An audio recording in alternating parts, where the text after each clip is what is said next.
좋습니다. 여러분, 오늘은 피부학의 주요 개념을 하나하나 꼼꼼히 살펴보는 시간을 가져보겠습니다. 피부학은 우리 몸의 가장 큰 기관인 피부에 대해 배우는 학문으로 시험에서도 자주 출제되는 중요한 주제입니다. 오늘 강의에서는 학습 노트를 기반으로 피부의 구조와 기능부터 시작해서 자외선, 피부질환, 그리고 화장품과 피부 관리까지 차근차근 설명드리겠습니다.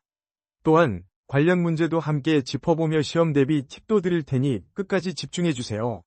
자, 그럼 시작해볼까요? 1. 피부의 구조와 기능. 먼저 피부의 구조와 기능에 대해 알아보겠습니다. 피부는 크게 표피, 진피, 피하 조직으로 나뉘며 각각 고유한 역할을 담당합니다.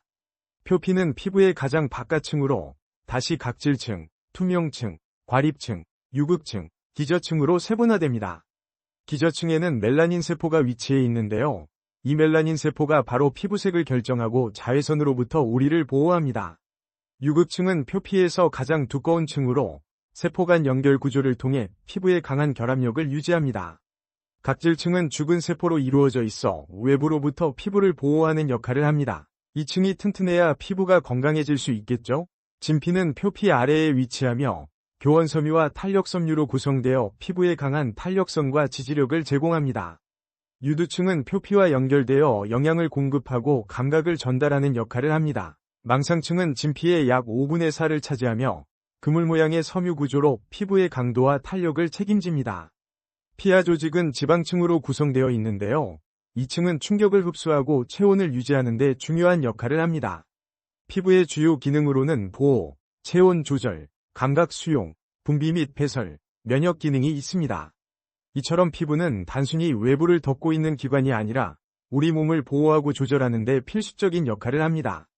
관련 문제로는 2011년 4월 46번, 2010년 10월 43번, 2009년 9월 45번에서 출제되었으며 총 3회 출제되었습니다. 2. 피부의 각질화 주기, 각화 주기. 다음으로는 피부의 각질화 주기에 대해 알아보겠습니다. 피부는 끊임없이 재생하는데요. 기저층에서 생성된 세포가 각질층으로 이동하여 탈락하는데 약 28일이 소요됩니다. 이 주기를 각화 주기라고 부르며 건강한 피부의 경우 이 주기가 일정하게 유지됩니다. 만약 각화 주기가 너무 짧거나 길어진다면 피부가 건조해지거나 각질이 쌓이는 등의 문제가 발생할 수 있습니다. 관련 문제는 2010년 7월 41번, 2009년 7월 46번에서 출제되었으며 총 2회 출제되었습니다. 3. 피부의 산성도와 보호막. 피부는 약산성 상태를 유지하는데 그 pH 범위는 4.5에서 5.5입니다.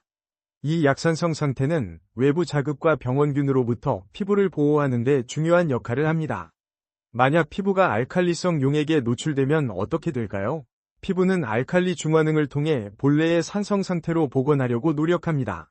이 과정이 원활하지 않으면 피부 장벽이 손상될 수 있으니 주의해야 합니다. 관련 문제는 2010년 3월 45번, 2011년 2월 43번에서 출제되었으며 총 2회 출제되었습니다. 4. 피부의 보습과 천연보습인자, NMF. 피부 보습에서 중요한 역할을 하는 것이 바로 천연보습인자, NMF입니다. NMF는 피부 각질층에서 수분을 유지하는 데 핵심적인 역할을 하며 주요 성분으로는 아미노산, 젖산염, 암모니아 등이 있습니다. 여기서 주의할 점은 글리세린과 같은 외부 첨가, 보습제는 NMF에 포함되지 않는다는 것입니다.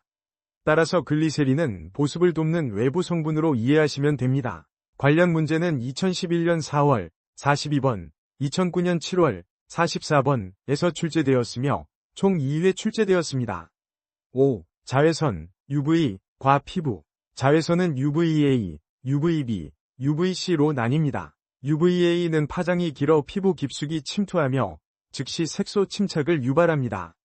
UVB는 피부 화상과 홍반 반응을 유발하며 UVA보다 1000배 강한 홍반 유발 능력을 가지고 있습니다.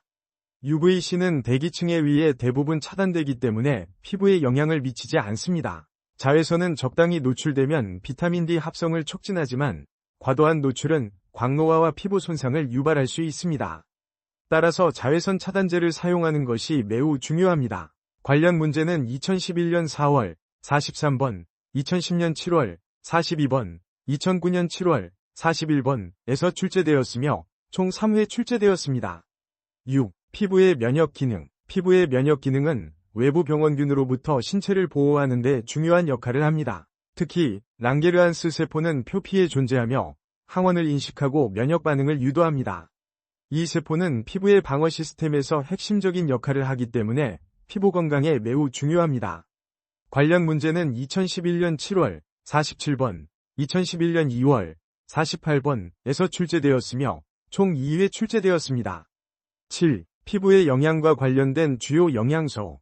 피부 건강을 유지하려면 적절한 영양소 섭취가 필수적입니다. 단백질은 피부와 모발의 주요 구성 성분인 케라틴을 형성합니다. 비타민 A는 각질 형성을 조절하고 피부 재생에 필수적입니다. 비타민 C는 항산화 작용을 하며 색소 침착을 예방합니다.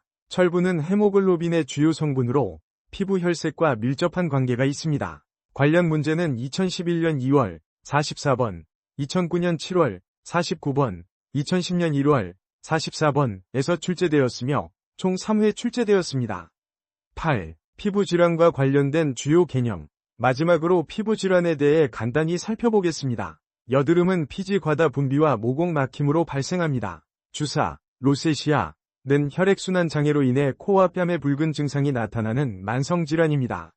백반증은 멜라닌 세포의 파괴로 인한 젖색소 침착입니다. 족부백선은 피부진균에 의해 발가락 사이에서 발생하는 감염입니다. 관련 문제는 2011년 7월 45번, 2010년 3월 41번, 2009년 7월 48번에서 출제되었으며 총 3회 출제되었습니다. 총정리. 오늘 다룬 내용은 피부학의 핵심 개념들로 관련 문제는 총 26회 출제되었습니다. 시험 준비 시 관련 문제를 반복적으로 풀어보며 개념을 확실히 익히는 것이 중요합니다.